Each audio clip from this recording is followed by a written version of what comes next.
चलिए पढ़िए भैया, क्या है 12.38वां सवाल। आकृति 12.26 एक दौड़ने का पथ दर्शाती है जिसके बाएं और दाएं सिरे अर्धवृत्ताकार हैं। दोनों आंतरिक समांतर रेखाखंडों के बीच की दूरी 60 मीटर है तथा इनमें से प्रत्येक रेखाखंड 106 मीटर लंबा है। यदि यह पथ 10 मीटर चौड़ा है तो ज्ञात कीजिए।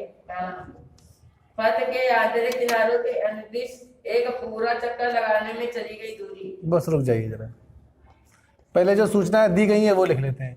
बच्चों ये रनिंग ट्रैक है, पार्क्स में बना रहता है, इसके अनुदिश बच्चे दौड़ते हैं। तो कह रहा है कि अब इसमें इसका जो आंतरिक समांतर रेखाएं हैं जो इनके बीच की दूरी है 60 मीटर और इस पथ की जो चौड़ाई है वो है 10 मीटर और साथ में एक चीज और दी गई है, वो क्या है फिर से पढ़िए जरा। 106 क्या चीज है ये? 106 प्रत्येक रेखाखंड लंबा। अब देखिए यहाँ तो इस जगह तक हम डैश डैश बनाए दे रहे हैं, यहाँ तक तो रेखाखंड है और इसके बाद ये पथ जो है ये कर्व शेप का हो गया है। इस बिंदु से इस बिंदु तक तो ये रेखाखंड 106 है, तो ये भी 106 होगा, ये भी 106, ये 106 और फाइनली ये भी 106। यहाँ से पाथ मुड़ गया है तो कर्व शेप का हो गया है ये। ठीक है, हाँ आगे।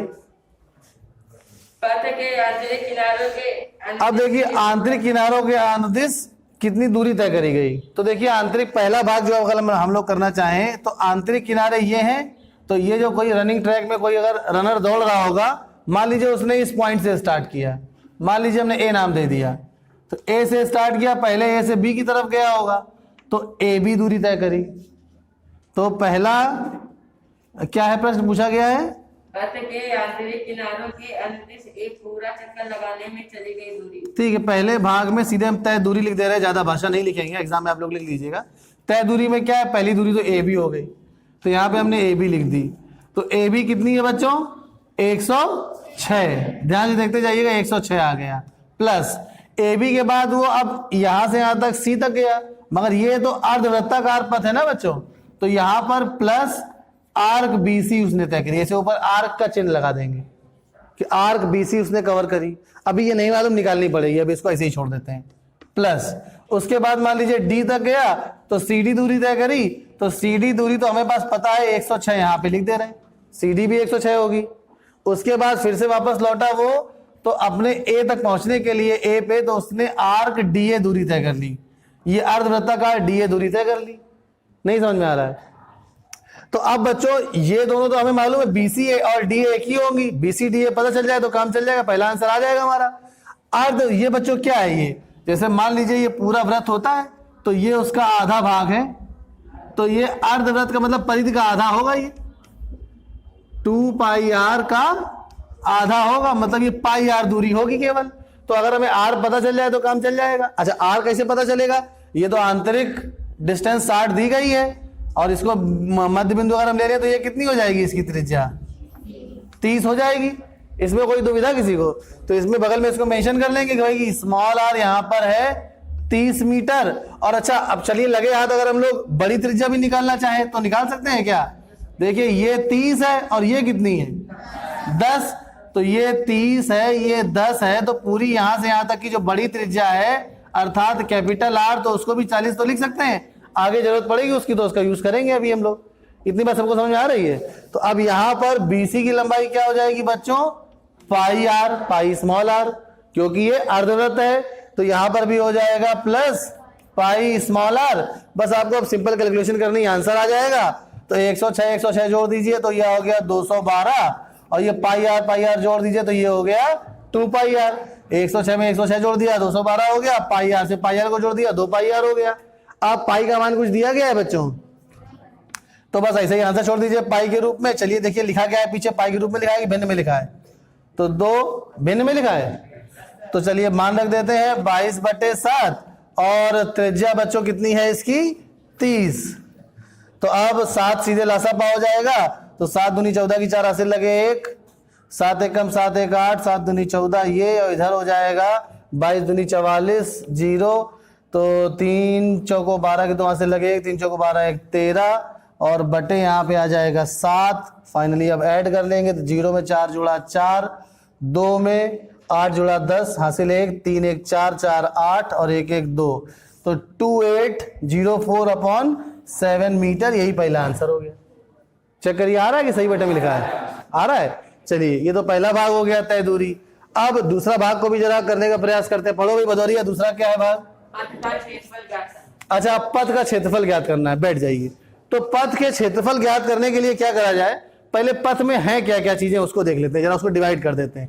जैसे मान लीजिए ABCD, इसको मान लेते हैं हम E, इसको ले ले रहे हैं नाम F, यहाँ पे बिंदु G और यहाँ पे बिंदु दे दे रहे हैं H। तो देखिए जरा B, ऐसे देखते हैं ABFE क्या है, ये आयत है। तो इसका क्षेत्रफल इसको हम लोग मान लेते हैं भाग A, ऐसे मान लेते हैं। चलिए इस आयत का क्षेत्रफल हो जाएगा। तो दूसरे भाग में इसी तरह करना शुरू करते हैं। तो अभिष्ट, समझाते भी जाएंगे करते भी जाएंगे तो सीधे काम आसान हो जाएगा। अभिष्ट क्षेत्रफल या पथ का निकाला, तो अभिष्ट की जगह पथ लिख देते हैं। पथ मतलब रास्ता। तो पथ का क्षेत्रफल क्या होगा, तो पहले हम लिखेंगे क्षेत्रफल A का, ऐसे लिख देते हैं क्षेत्रफल A भाग का। और A भाग क्या है, ये अंडरस्टूड है, एक आयत है। तो इसका क्षेत्रफल निकालना है, सीधे क्या आ जाएगा नीचे इसके, लंबाई गुणे चौड़ाई। तो लंबाई कितनी है बच्चों इसकी 106, चौड़ाई कितनी दी गई है 10। एक का काम खत्म हो गया, धन। अब आगे बढ़ते हैं जरा। A के बाद जितना इस A का क्षेत्रफल होगा, इसको हम B मान लें तो उतना ही B का भी तो क्षेत्रफल होगा। ये दोनों भाग निपट गए। उसके बाद आते हैं इस भाग C पे। तो जितना C का क्षेत्रफल होगा वो कैसे निकाला जाएगा, तो C भाग का क्षेत्रफल कैसे निकालते हैं, जरा इस पे विचार करा जाए। डस्टर कहाँ भाग गया, ये है। तो C वाला जो एरिया है ये बच्चों एक वलय का आधा है, मतलब एक जो रिंग होती है ना उसका आधा है। जैसे मान लीजिए एक रिंग का क्षेत्रफल हम लोगों ने निकालना सीखा है। अगर दो संकेंद्रीय वृत्त हैं तो वो इस तरह से रिंग बनाते हैं। तो इसका क्षेत्रफल निकालना हो तो क्या करते हैं हम लोग भाई, अगर कैपिटल R ये है बड़ी त्रिज्या, छोटी त्रिज्या स्मॉल r है, तो pi capital R square minus pi small r square कर देते हैं। और अब ये जो हमारे पास पाथ है ये इसी का आधा तो है, केवल ये आधी रिंग है, ये इतना ही तो क्षेत्रफल निकालना है हमें। तो इसका आप आधा कर दें, बस काम खत्म हो जाएगा। नहीं समझ में आ रहा है तो अब हम लोग क्या करेंगे, क्षेत्रफल A का हो गया। इसके बाद चलिए इसको आगे लिख देते हैं, फिर आगे काम करेंगे यहां से थोड़ा और नीचे। क्षेत्रफल A का 106 था हमारे पास, 106 गुणे 10। और इसका क्षेत्रफल क्या हो जाएगा, पाई अगर यहाँ पे कॉमन ले लें तो पाई कॉमन ले लेंगे तो क्या हो जाएगा, capital R square minus R square upon 2। बस अब आगे तो कुछ निकालना ही नहीं है, वही करना ही है सीधे। A का हो गया। A के बाद हमने किसका क्षेत्रफल लिखना था, क्षेत्रफल C का। A के बाद क्या आया, C क्लॉकवाइज एंटी क्लॉकवाइज चल रहे हैं। A के बाद आया C, C के बाद क्या आ जाएगा, तो आप लिखेंगे धन क्षेत्रफल भाग B का, और B के बाद फिर A B हो गया, C इसके बाद इसको नाम देते हैं, इस वाले वलय को D नाम दे देते हैं। तो ये आ गया क्षेत्रफल। नाम देने से कंफ्यूज बिल्कुल मत होइएगा, समझ में आ रहा है सभी को। तो धन, उसके बाद फिर से यही लिख देंगे 106 गुणे 10 और धन, यही कहानी फिर से पूरी, पाई R square minus R square upon 2। अब सिंपल कैलकुलेशन रह गई है तो ये हम आपके लिए भी छोड़ सकते हैं, मगर चलिए कर दे रहे हैं। तो 106 और 10 का गुणा करेंगे तो ये क्या हो जाएगा 1060। 1060 और ये भी 1060 जोड़ लेते हैं, 1060 और 1060 जोड़ लिया, 0 6 6 12, ये हो जाएगा 2120। तो इन दोनों की जगह सीधे लिख दें 2120, बार बार लिखने का झंझट खत्म हो जाएगा। समझ में आ रहा है सभी को। चलिए पाई का मान 22/7, ये दो नीचे वाला, ये नीचे वाला 2 बना रहेगा यहाँ पे। अब ये देखिए जरा ध्यान से, ये पूरे भी, ये भी 2 बार आया है, तो 1 का निकाल के 2 गुणा कर देंगे। देखिए ये पूरा भाग 1 बार है, ये 2 बार है, तो बार बार मान रखने से क्या अच्छा है कि इसी का मान निकाल, इसको पूरे अगर हम x मान लेते तो x धन x 2x हो जाता ना, इसका मान निकाल के 2 गुणा कर देंगे। तो हमने इसीलिए बड़ा ब्रैकेट बना दिया है, आखिरी में बाहर 2 लिख देंगे, जितना एक आएगा 2 गुणा हो जाएगा। जैसा हमने यहाँ पे किया कि 1060 में 10 का गुणा करके 2 गुणा कर लिया। अब आगे बढ़ते हैं, तो ये अब ऊपर कैपिटल R कितना है भैया 40, तो ये हो जाएगा 40 का वर्ग ऋण 30 का वर्ग। तो ये मामला निपटा और इसमें 2 का गुणा कर लिया। 2 का गुणा इसलिए किया क्योंकि 2 भाग हैं, तो थोड़ी कैलकुलेशन थोड़ी छोटी हो गई। समझ में आ रहा है सभी को। अब हमने आपको बताया था कि मेंसुरेशन में कैलकुलेशन को आखिरी स्टेप तक ले जाते हैं, बिल्कुल लास्ट में करते हैं। तो ये हो जाएगा 40 धन 30 70 और 40 ए स्क्वायर माइनस बी स्क्वायर लगाओगे तो 40 धन 30 हो जाएगा 70 और 40 ऋण 30 10 तो 700 आ जाएगा सीधे सीधे।